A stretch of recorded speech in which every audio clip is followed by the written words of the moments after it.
people get to 6 figures and 7 figures a year. It's systems. The systems tell you how to make money. They literally tell you how to make money. You just have to look at the numbers and say, okay, well, in order for me to make money, I have to get above this. How do you do that? That's the harder part.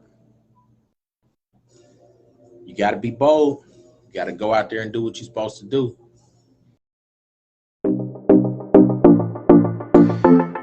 A lot of times people get into this game and they don't know what to do. They don't know how to do it. They need other people to help them in seeing their vision. The paperwork gets cumbersome. The tasks get cumbersome. The emails, all the things in this industry. You have to set up systems, y'all. Systems are paramount in what you want to do. Number one, find out your system for your dispatch, whether you're going to use a dispatcher, whether you're going to do it yourself. You have to have an operation. You have to have a mode of operation. You have to have a systematic way of doing things in order for everything to work. You know how many people I've encountered that can't produce paperwork to either the factoring company or the broker because it's lost, or someone sent it through a different method, or it's dark, or it's unclear when they send it. So invest in systems. I would say invest in systems. The systems will cost you a little bit if you want to use outside sources, but if you find a way to do it yourself, if you find a way to make these systems work for yourself, if you use Excel, some people are great at Excel. I would use Excel for a lot of the stuff that you can do. You want to utilize the cloud. You want to utilize Google Drive. You want to utilize iCloud. You want to utilize Dropbox. You want to use all these different methods to keep all your files in one place.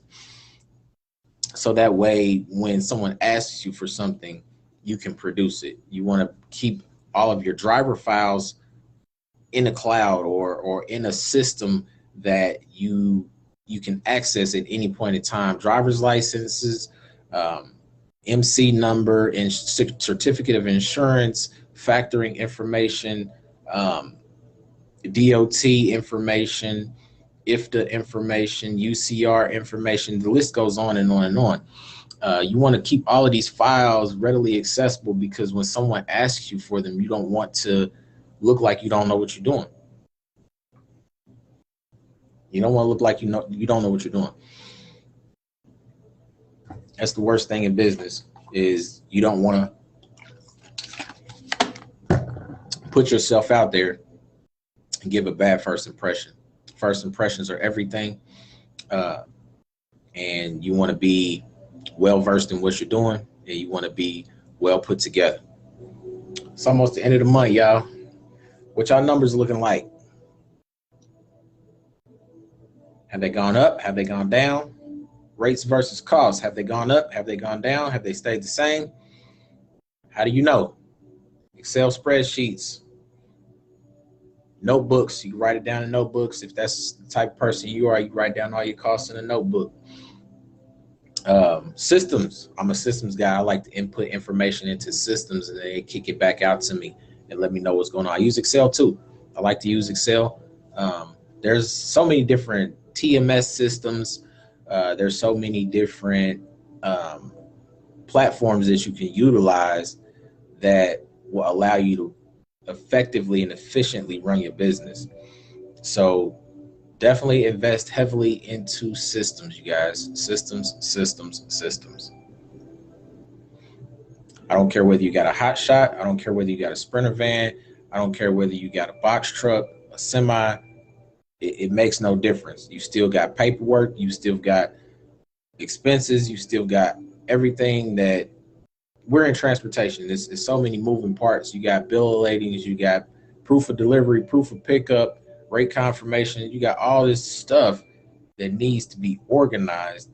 And if you're not organized in just your paperwork process, how do you know how much you're making? How much you missing out on? Because really that's what it is. You're missing out on something because you're not effectively watching your numbers every month, every week. I would hate to say every day, but you want to know your numbers pretty much for the day, but you definitely want to know them for the month. At the end of the month, where are you at? And it helps you pivot to the next stage. If you want to go from making $5,000 a week to $6,000 a week, there's a process, there's a systematic way to do that. What have you been doing the last month that helped you get to that $6,000 a week?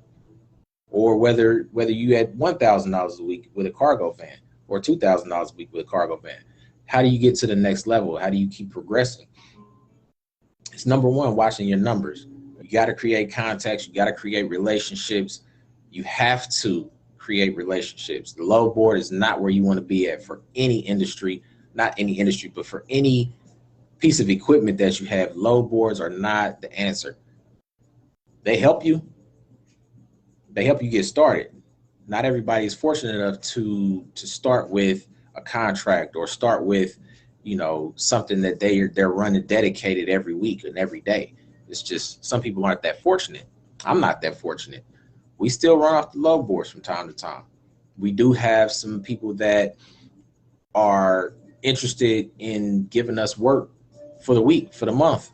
So always be bold. Continue to look for different opportunities. There might not be one right in front of you, but if you keep looking, if you keep searching, you'll find one. You'll definitely find one. Pay attention to the cost, y'all. It's out there. The numbers don't lie.